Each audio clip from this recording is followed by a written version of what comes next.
دھوکہ کرتے ہیں، فراڈ کرتے ہیں، لیکن پھر بھی ان کو ہم مال اور اسباب زیادہ دے رہے ہیں، اولادیں بھی ان کی بہت زیادہ ہوتی ہیں، ان کی نسلیں بہت زیادہ بڑھ رہی ہیں. تو اس سے یہ لوگ یہ نہ سمجھے، کیونکہ جب مدینہ میں مسلمان ہجرت کر کے آئے ہیں، تو جب مسلمان ہجرت کر کے آئے تو انہوں نے مسلمانوں کو دراصل یہ طعنے دینے شروع کر دیے تھے. اور جب غزوہ احد میں مسلمانوں کو شکست فاش کا سامنا کرنا پڑا، خصوصی طور پر اس غزوے کے بعد جتنے بھی یہودی تھے اور منافقین تھے، انہوں نے مسلمانوں کو یہ طعنے دینے شروع کر دیے، یہ کیسا اسلام ہے، یہ کیسے مسلمان ہیں، اور یہ کیسا نبی ہے جس کے وعدے جھوٹے ہو رہے ہیں، جھوٹے ثابت ہو رہے ہیں. سچا وعدہ کرتا ہے فتح کا، لیکن وہ وعدہ جھوٹا ہو جاتا ہے. اور یہ کیسی جماعت ہے مسلمانوں کی کہ جس میں جیسے ہی داخل ہوتے ہیں، اسلام لے کر آتے ہیں، ویسے ہی فاقہ زنی شروع ہو جاتی ہے، ویسے ہی فقر و فاقر شروع ہو جاتا ہے، ویسے ہی آزمائشیں شروع ہو جاتی ہیں. تو جب سے یہ مدینہ میں آئے ہیں، انہوں نے محمد صلی اللہ علیہ وسلم کی پارٹی اختیار کی ہے، جب سے ہی یہ مسلمان بیچارے دکھ میں ہیں. اور دیکھو جنگ بھی ہار گئے. جب بھی کسی سے لڑتے ہیں، یہودیوں سے لڑتے ہیں، کافروں سے لڑتے ہیں، اپنے مخالفین سے لڑتے ہیں، تو بھی شکست ہو جاتی ہے. تو یہ مسلمانوں کو طعنے دینے جب انہوں نے شروع کر دیے تو اللہ تعالیٰ نے یہ آیت نازل فرمائی. اللہ تعالیٰ فرماتے ہیں کہ اور یہ کہنے لگے کہ ہمارا مذہب صحیح ہے، اس کے بمقابل ہمیں دیکھو، ہم تو جنگیں بھی جیت رہے ہیں اور ہماری اولادیں بھی اتنی زیادہ اور طاقتور ہیں، کیونکہ ان کے یعنی کہ مال و اسباب بھی بہت زیادہ تھے. تو کہنے لگے ہمارے مال و اسباب کی طرف دیکھو، وہ بھی زیادہ ہیں، اولادیں بھی زیادہ ہیں، اچھی زندگی، خوشحال زندگی گزار رہے ہیں. تو ہمارا مذہب گویا کہ اچھا ہے. اور مسلمانوں کا جو مذہب ہے وہ پسماندہ مذہب ہے، نعوذ باللہ، اور اس کے فالوورز بھی پسماندہ ہیں اور ان کو شکست کا سامنا کرنا پڑا ہے، ہار رہے ہیں ہر میدان میں. تو اس طریقے سے انہوں نے طعنے دینے شروع کر دی. اللہ تعالیٰ نے یہ آیت نازل فرمائی اور اللہ نے فرمایا یرید اللہ اللہ یجعل لهم حظا فی الآخرہ. اللہ تو یہ چاہتا ہے آخرت میں ان کے لیے کوئی حصہ نہ ہو، کیونکہ جب یہ آخرت میں کھڑے بھی ہوں گے اور ان کی کوئی نیکیاں بھی ہوں گی اور یہ اپنی نیکیوں کا اجر و ثواب اللہ سے طلب کریں گے، اللہ ہی فرمائیں گے تمہارے لیے جو بھی کچھ تھا ہم نے دنیا میں دے دیا، آخرت میں تمہارے لیے کچھ نہیں ہے. اللہ فرماتے ہیں ہم نے انہیں جو بھی مال اور اسباب، اگرچہ انہوں نے کچھ تھوڑی بہت نیکیاں تو کی ہیں بحیثیت انسان ہونے کے، جو بھی نیکیاں کرتے ہیں، جو بھی خیر خواہی کرتے ہیں، صدقہ خیرات بھی کرتے ہیں یہ لوگ، اور اپنے حساب سے نماز روزہ بھی رکھتے ہیں، تو جو بھی عبادتیں کرتے ہیں، جو بھی نیکیاں کرتے ہیں، اس کا صلہ ہم دنیا میں ہی دیتے ہیں. اللہ فرماتے ہیں اللہ تو یہ چاہتا ہے کہ اللہ یجعل لهم حظا فی الآخرہ، آخرت میں ان کے لیے کچھ بھی نہ ہو. اور دوسرے مقام پر یہی فرمایا اللہ نے کہ مال اور اسباب اور اولاد کی بڑھوتری ان کے لیے یہ کوئی اچھی ثابت نہیں ہے. اللہ فرماتے ہیں اس بات کا یہ شعور ہی نہیں رکھتے ہم ان کو کیا کہہ رہے ہیں، ہم ان کو یہ ڈھیل کیوں دے رہے ہیں. اللہ تعالیٰ فرماتے ہیں سنستدرجہم من حیث لا یشعرون، آہستہ آہستہ ہم ان کو جب پکڑ ملائیں گے اپنی، تو اس کے بعد ہم ایسی پکڑ کریں گے اور ایسے طریقے سے پکڑ کریں گے جہاں سے ان کو پتہ بھی نہیں ہوگا. اللہ فرماتے ہیں ہم ان کی جب پکڑ کریں گے تو پھر ان کو چھوڑیں گے نہیں، اور ان کو شعور بھی نہیں ہے ہم ان کو جو یہ کثرت سے جو چیزیں دے رہے ہیں اور اپنی نعمتوں سے انہیں سرفراز کر رہے ہیں، یہ اس لیے دے رہے ہیں تاکہ آخرت میں انہیں کچھ بھی نہ ملے، آخرت میں ان کا کوئی حصہ نہ ہو. اللہ فرماتے ہیں وَلَهُمْ عَذَابٌ عَلِيمٌ، اور ان کے لیے وَلَهُمْ عَذَابٌ عَظِيمٌ، اور ان کے لیے بڑا عذاب ہے. إِنَّ الَّذِينَ اشْتَرَوُا الْكُفْرَ بِالْإِيمَانِ لَن يَضُرُّوا اللَّهَ شَيْئًا وَلَهُمْ عَذَابٌ عَلِيمٌ. بے شک وہ لوگ کہ جنہوں نے کفر کو ایمان کے بدلے میں خرید لیا، لن يضروا اللہ شیئا، وہ اللہ کا کچھ بھی نہیں بگاڑ سکتے. وَلَهُمْ عَذَابٌ عَلِيمٌ، اور ان کے لیے دردناک عذاب ہے. عذاب عظیم اور عذاب علیم سے جہنم کا عذاب مراد ہے. اللہ ہی فرماتے کہ انہوں نے کفر کو ایمان کے بدلے میں خرید لیا ہے. بالایمانی میں جو با ہے وہ با بدلیہ ہے، یعنی اللہ نے فرمایا کہ انہوں نے ایمان کے بدلے میں کفر کو خرید لیا.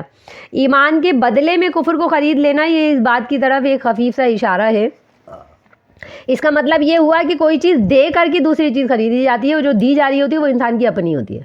یہ بات تو سمجھ میں آتی ہے نا.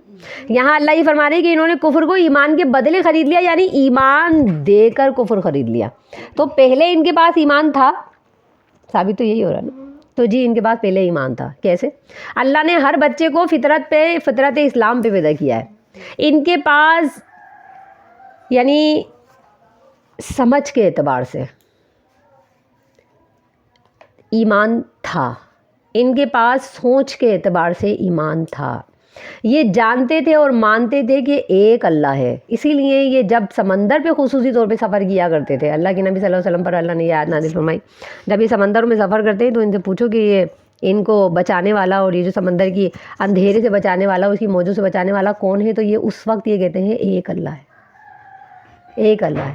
اور یہ کافر اور مشرک یہی کہا کرتے تھے کہ ایک اللہ ہے، اور انتہائی یعنی مشکل کے وقت میں جب یہ پھنس جایا کرتے تو اس بات کا اعلان بھی کیا کرتے تھے، اور یہ اعلان نہیں کرتے تھے تو ان کا ملا یہ کہتا تھا آج تو کہنا ہی پڑے گا کہ ایک اللہ ہے، اگر نہیں کرو گے تو کشتی میں یہیں ڈوب جاؤ گے۔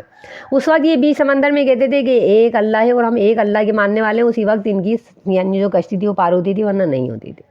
تو اس بات کا یہ دل سے اقرار کیا کرتے تھے، تو یہ مانتے تھے یہ کہ اسلام سچا ہے، نبی سچے ہیں اور اسلام کے فالوورز بھی سچے ہیں، مسلمان بھی سچے ہیں، لیکن اس کے بدلے میں یہ کفر لیا کرتے تھے، یعنی کہ ان لوگوں کو خوش کرنے کے لیے یہ کفر کا اعلان کیا کرتے تھے، کافروں کا ساتھ دیا کرتے تھے۔ تو اللہ تعالیٰ فرماتے ہیں، اور اس سے ایک بات یہ بھی پتہ چلی کہ ان کے پاس ایمان تو تھا، دوسری بات ایک یہ بھی پتہ چلی کہ ایمان گھٹتا بڑھتا ہے، یہاں سے یہ بات بھی پتہ چلی۔ ایمان کے بدلے انہوں نے کفر لے لیا تو ایسا پتہ چلا کہ ان کے پاس سے ایمان بالکل ختم ہو گیا۔ تو ایمان جامد چیز نہیں ہے، ایمان منجمد چیز نہیں ہے، ایسا بہت سارے لوگ یہ کہتے ہیں، بہت سارے فرقے ایسے ہیں جو یہ کہتے ہیں کہ جب انسان اسلام میں داخل ہو جاتا ہے تو اس کے بعد کچھ بھی کرے، یعنی کہ گناہ کبیرہ کرے، گناہ صغیرہ کرے، کوئی بھی یعنی کہ گناہ کر لے، اس کے ایمان میں کمی زیادتی نہیں ہوتی۔ اگر انسان کلمہ اسلام ایک مرتبہ اپنی زبان سے ادا کر دیتا ہے وہ جنت میں ضرور جائے گا۔